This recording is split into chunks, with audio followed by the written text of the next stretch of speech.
Make sure we come the reach us. You know, say bloggers, una must get information.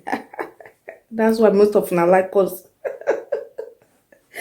Yeah, so information wey dey reach us and say Buhari daughter come dey talk say Buhari no be papa. The papa don let go since 2017.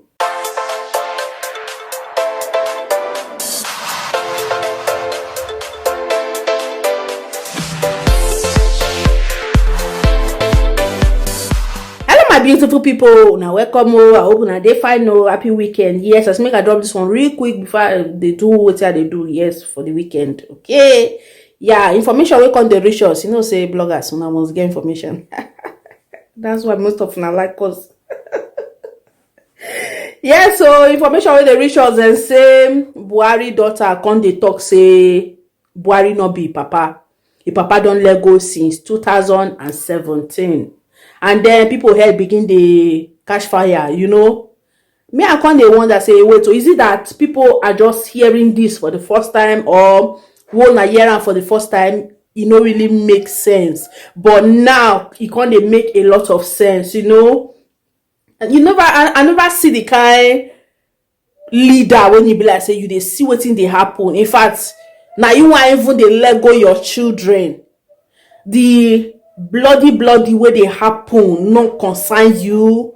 In fact, they try to cover am up. They say na Photoshop, they say na fake, nobody let go. Maybe now people come dey put 2 and 2 together. Now 2 and 2 come dey make a lot of sense. But the thing is that me, I don't do this video before.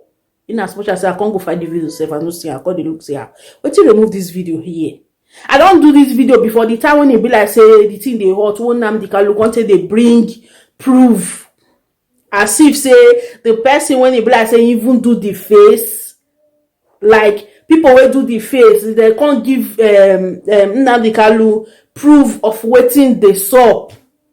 I ain't bring her out to, in the talk that time, but, you know, Nnamdi Kanu, they fight for Biafra.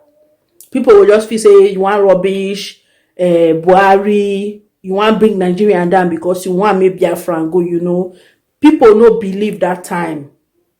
And they just change am for Nnamdi Kanu, say, na lie. The video when I do say, if I get a lot of na lie inside, which is kind of normal. So, me and they look, say, okay, now you put 2 and 2 together. Is it that year to year, you know the old, even though you get money? See, Obasanjo, since when I small, he face be like, he face still dey the way he dey, like he dey one place. This particular Buhari own year to year is like he dey young, like he dey refresh, he dey young. The former Buhari, he dey lanky for face, he dey very very dark, like he dey darker than this normal Buhari. Maybe na the whatever thing wey they do for a face come dey set in to resemble real Buhari, because that 2017, you know, say some procedure then day like that. That 2017, if you really see him, he look very, very young. But like the thing never set in for his face, where his face never really the wrinkle that much. He young where that 2017, 2018, all those time. He young. Now his face, the wrinkle don't come out for his face like normal Buhari. Be like now waiting they give him. They set in, but you dey see say the Buhari, this one young pass the normal Buhari before. Is it that their age, they go back in age? Like I don't understand Nigerian government too, because nothing possible. If you remove my head, put woman head there safe, she begin rule you. No say now woman they rule you, and now my head 90. They like me. No get. They see her. But this Buhari wife, where they require Aisha, you know, so many times the woman they insubordinating to Buhari, as if they fight Buhari on top something. But the woman, they say they do it carefully because they can silence the woman. And what will happen to your children if they silence you? Normal Buhari before, they say Buhari born 4 children, 3 girls and 1 boy. With this particular Buhari, the family don't large, be like the children don't turn to 7. Is it that real Buhari get 6 girls and 1 boy? Like, if they take family photo, they see say the family don't large. Is it that the real Buhari normally before now 7 children? She be na 7. I will put the picture here. Is it that na 7 children, 2 wives, 9 Buhari get, or 4 girls and 1 boy, 3 children? Now when Buhari dey marry, that time when e be like say dey marry, wey e come be like say the first wife dey insubordinating and insulting, and then e need another wife. Nnamdi Kanu talk say this na e real wife, na e dey bring from Sudan. They call like e real wife. This one no be marriage. This na e real wife when e dey carry from Sudan. They come Aso Rock. E just be like say the first Buhari no be person wey dem still dey control fully. They control am but not fully. The first Buhari is like even better pass this one when e be like say dey now. Then they control am but not fully. As he just let go, now they find another person construct his face, so e go just present there like the real Buhari, because you know Yar'Adua don first let go for seat. E go be like shame or something is wrong for another president to just let go again for seat. That's why they just take immediate action on that aspect, then put somebody there.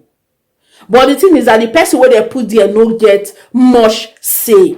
The people where put them there, we put on there, now see people when they be like say they rule Nigeria. Now see people where get more say. For the fact say I tell you say make you can't take over this business. They run out like say na your own. That not mean say na your own, because Nigeria na business to these people, whether you like them or you don't like them, whether you want to agree or you don't agree. Na just your business be that now at this point. Nigeria be like business to these people. Now it's like they carry this man come, make you come take over the business, you know. Take care of the business like your own. Then they bring return to us. Now this Buhari day. Now if not that is, if this thing in any way by any chance be true, you dey say and say for the business will not be your own, you cannot just fully take charge or fully just change something or put something there or do something like that without the owner consent. And if the owner say now like this it must be, you dey say and say you get almost no power. So as per now, even if Nigeria go all bloody for all these streets or turn to desert like Sudan, see, this particular sitting Buhari can do little or nothing on it if the people don't want them to change. People when they be like say they still they rule Nigeria, if they don't want them to change, it can never change. The Buhari no if he do nothing, he go just they look. After all, really honestly is not his business. Like he just there for business, you know, consign now. If na Sudana be this real Buhari, you see say you know consign now. If Nigerians then they let go. They say also put 2 and 2 together. Like if you put 2 and 2 together, the daughter or whether not the daughter now they say not be papa or wanting, the thing no go, you no go too surprise you. Like you no go too surprise you with waiting they happen so far. It no go too surprise you. Wetin me I go talk if there is one human being for Nigeria when he be like say they fit trust, being you minister, because I know if you say everybody bad overnight, it just na the annoyance and they attack all. I feel say you go see get one trustworthy person where they go fit trust. If they fit set out fund for Nigeria, go fund me. Shebi before they do go fund me for Big Brother Nigeria. If they fit do go fund me for your Big Brother Naija favorite housemate, why they no go fit do go fund me for Nigeria as per now? Wetin go benefit your children? Yeah, maybe it go benefit to everybody later. Man, just say una. Okay. If they fit do go fund me, then they fund people when they be like say they in and out of Nigeria. They put fund there, made they take elect. That is, made the people this type pick person. Not be say Godfather, this one, no, this one. Made the people now take this GoFundMe, pick person where go be their president. Where go bring the change, the much needed change. Maybe things go better. If not, Buhari come out another one wey was person go still enter, because now so no be so the Yar'Adua self lego. Good luck. Enter abi, good luck everywhere see good luck come out Buhari pa Hey, Buhari, oh, no be so. Even Abacha, like, since when I dey grow, they call Nigeria, I no get the one president wey don sit down wey the people don ever dey appreciate. If I dey wrong, come drop message here. It has been from bad to worse, baddest, like that. Then they always dey get one complaint or the other for different sitting president. So why not change things since e don happen say youth of now need things to change. Youth of now no be youth of before. So make dem just change, like change things, make una pick person wey e be like say una fit call una own, and una go still get the power to remove am if the occasion calls for it, because it's like this kind thing they never see am once for Nigeria. Remove sitting president, make things the way they never see for Nigeria begin dey happen, because the world sef don change. E be like say na the things wey we never see before now we dey see now. So make we begin do things wey we never do before. All join the world changing. Don't comment down below what you think about Buhari Lego. This one na new Buhari. In fact, this one look younger. Like, drop a comment down below what you think. I'll just leave una here. Oh, and I will see you now for my next video. Now, bye bye.